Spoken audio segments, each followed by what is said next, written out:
নমস্কার, আমি আবির চ্যাটার্জি। আপনারা দেখছেন আমার চ্যানেল SCH মিসলেনিয়াস সলিউশন।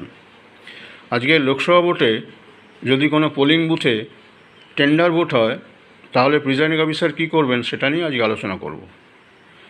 যদি ভোটগ্রহণ কেন্দ্রে একজন ব্যক্তি ইতিমধ্যেই ভোটদান করে চলে যাওয়ার পর কোনো ব্যক্তি ভোটগ্রহণ কেন্দ্রে উপস্থিত হয়ে নিজেকে উক্ত নির্বাচক হিসেবে দাবি করেন ও ভোট দিতে চান, তাহলে আপনাকে সংশ্লিষ্ট ভোটদাতার পরিচয় সম্পর্কে নিঃসংশয় হতে হবে।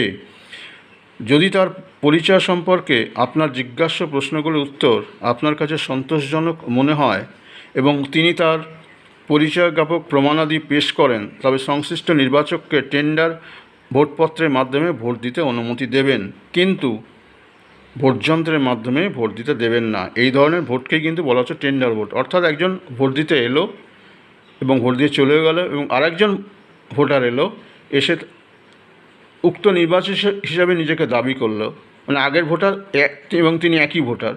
তাহলে কী হবে? প্রিজাইডিং অফিসার কী করবেন? তার পরিচয় সম্পর্কে নিঃসংশয় হবেন, তাকে কিছু প্রশ্ন জিজ্ঞাসা করবেন এবং জিজ্ঞাসা করার পর তিনি তাতে সন্তোষজনক সেই উত্তর মনে করেন, তাহলে তাকে টেন্ডার ভোট দেওয়ার অনুমতি দেবেন এবং সেই ভোটটা কিসে দেওয়া হবে? ব্যালট পেপারের মাধ্যমে।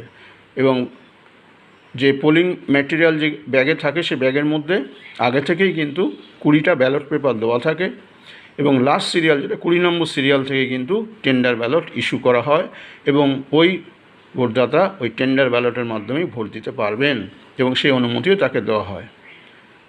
এইভাবেই কিন্তু টেন্ডার ভোট হয়। কিন্তু একটা কথা মাথায় রাখবেন, কোনো বুথে যেন খুব বেশি টেন্ডার ভোট না হয়, তাহলে কিন্তু ভোট বাতিল হতে পারে, সেটা মাথায় রাখবেন। ভিডিওটা আশা করি সবার খুব ভালো লেগেছে। ভালো লাগলে প্রচুর লাইক করবেন, শেয়ার করবেন, কমেন্ট করবেন, সাবস্ক্রাইব করবেন এবং পাশের বেল আইকনে প্রেস করবেন, যাতে পরবর্তী ভিডিও নোটিফিকেশনটা আপনার কাছে একদম প্রথমে আসে। Thank you.